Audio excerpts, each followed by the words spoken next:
Olá, bem-vindos ao Advice Play. Hoje eu estou com a Cíntia Érica. Olá, Cíntia, tudo Olá, bem? Pamela. Você que é coach em comunicação e carreira, exatamente, é professora de oratória, já está há 9 anos trabalhando com essa área aí de comunicação, desenvolvendo esse trabalho, né?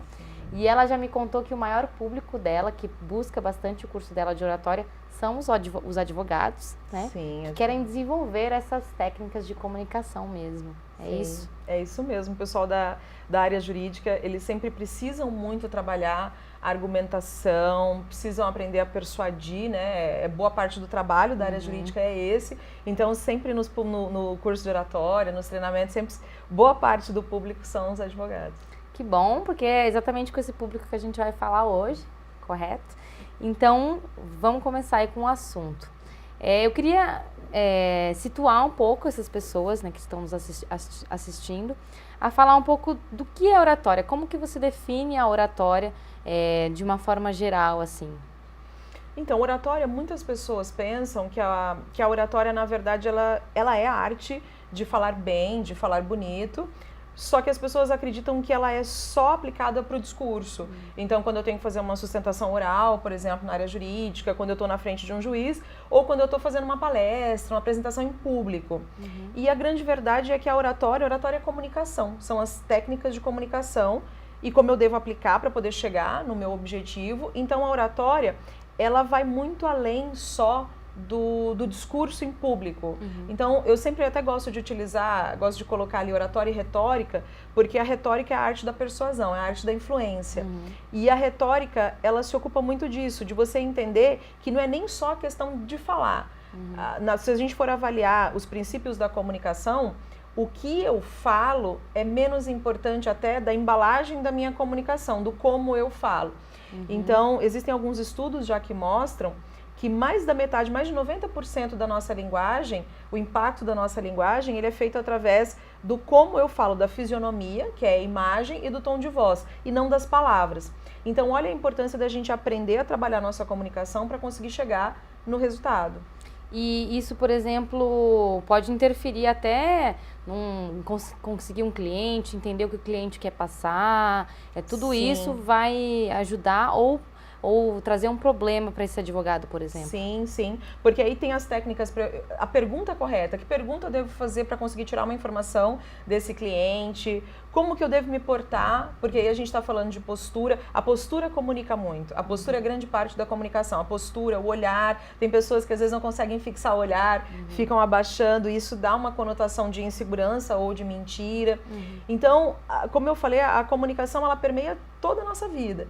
E é uma das maiores ferramentas que nós temos para poder mudar até a nossa realidade e para mudar o resultado do que nós fazemos. Então, ela tem que ser bem empregada para que eu consiga o resultado que eu quero. Legal. Mas assim, você que é coach, né? Que dá coaching nessa área e traz cursos. Uma pessoa, ela já tem a habilidade natural de se comunicar? Ou ela pode realmente desenvolver essa habilidade? Isso é uma coisa que ela é trabalhada mesmo? Entendi. Na verdade, muitas pessoas pensam sobre isso. Elas ficam naquela... Mas comunicação é dom ou é habilidade? Existem pessoas que desde pequena, elas já apresentam uma comunicação diferenciada, né? Elas já se destacam pela comunicação, mas muitas vezes é porque elas estão espelhando alguém. Então, às vezes é um pai ou uma mãe ou alguém muito próximo que tem uma comunicação muito boa e aí ela começa a espelhar e aí também passa a ter uma comunicação muito boa. Mas a comunicação ela é uma habilidade, então ela precisa ser treinada, como toda habilidade, ela pode ser treinada, mesmo pessoas que hoje não têm, eu considero que a minha comunicação não está legal. Se você pegar a diretriz correta e você tiver vontade e trabalhar isso, né, treinar com a diretriz correta, você consegue mudar a sua comunicação. Então, uma pessoa que tem assim muita dificuldade, que está com entrave mesmo em até ser entendida pelas pessoas, ela pode melhorar isso com o curso? Sim, sim. Ela vai pegar a diretriz correta e vai aplicar. É preciso sempre falar isso. Só fazer o treino, só sair falando, não adianta, porque daí eu vou repetir os meus padrões, todos nós temos um padrão de linguagem. Então eu vou repetir o meu padrão e vai continuar tendo o mesmo resultado. Sim. Então eu preciso entender as diretrizes e a comunicação é ampla, tem diretriz para começo de discurso, tem diretriz para final de discurso, Tem técnicas específicas para perguntas, tem técnicas específicas para determinado tipo de público. Então eu entendo isso e começo a aplicar isso no meu dia a dia. Porque daí eu vou adquirindo essa competência para chegar a virar a competência. Legal.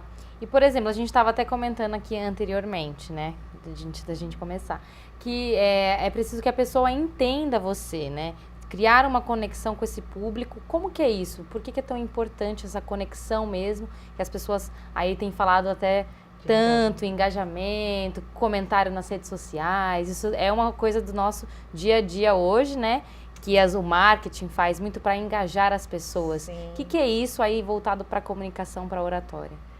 Então, é importante a gente lembrar que quando eu estou querendo persuadir o outro, eu preciso entender o outro.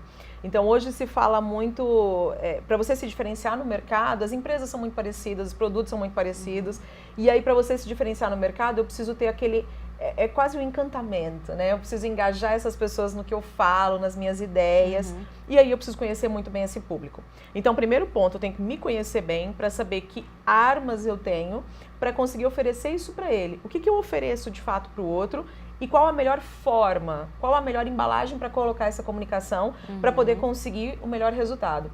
E, em segundo momento, entender bem desse público. O que esse público espera, o que essas pessoas querem, como que eu posso... Aí tem até muito a ver com a empatia, que também é uma outra palavra aí que tá super na moda, né? O pessoal tá falando em gerar empatia, ser empático, né? Isso, porque eu preciso ouvir. A oratória era um processo em que eu falo e eu escuto. Se eu só falo, na verdade eu não estou conseguindo entender meu público. Se eu não entendo o público, eu não consigo satisfazê-lo. Se eu não consigo satisfazê-lo, eu não consigo persuadir. E ele não vai ficar com você, ele não vai ser seu cliente, por exemplo, Isso. ou você não vai conseguir conquistar aquele, o júri que você está querendo persuadir. Isso, exatamente. Então é preciso apurar muito, tanto a fala quanto a escuta e trabalhar a embalagem, que aí entra corpo, gestos, tom de voz, para onde eu olho, se eu sorrio ou se eu não sorrio, tudo isso. Legal. E aí tem entraves também, né, na comunicação que podem até afastar. Se a gente está falando de conexão, tem algumas posturas que podem distanciar esse público, esse próprio cliente, né? Que tipos de entraves são esses? Por exemplo, os vícios de linguagem, que é uma coisa que a gente acaba tendo, são um deles? São empecilhos, eles causam ruído na comunicação. Então, existem vários tipos de vício de linguagem, até as gírias, que hoje muitos jovens chegam e eles não percebem muitas vezes o que está atrapalhando ali, às vezes é o excesso de gírias. Então, é importante a gente lembrar que o problema do vício não é você falar, de vez em quando você falar um né, falar um tá, esse não é o problema. O problema é quando isso passa a ser recorrente. Então, o excesso, que aí é o vício. Então, quando eu começo a fazer a repetição, né, né, você começa a ficar contando. Né? Você distrai, né? A pessoa nem tá entendendo mais o que você tá falando. Ela já tá lá, nossa, ela falou 2 nés, 3 das. E aí, sai do foco, porque o foco é o que eu tô comunicando, o foco somos nós duas. Então, a gente precisa entender que o vício, ele distancia a pessoa do foco da comunicação, por isso que ele é um problema. Então, é importante a gente identificar qual que é o nosso vício e tem algumas técnicas específicas para trabalhar vício. São técnicas que você trabalha no seu curso, por exemplo? Isso, algumas técnicas que a gente trabalha no curso. Legal. Obrigada, Cíntia. Hoje a gente vai ficando por aqui com a Cíntia, ela vai trazer muito mais conteúdo pra gente ainda no Advise Play. Mas nós vamos aí, por hoje, finalizar nosso vídeo. Obrigado pela participação. A Cíntia volta com mais cursos aqui dentro, trazendo aspectos da oratória, da comunicação. Então, fica ligado no Advise Play, que logo tem mais.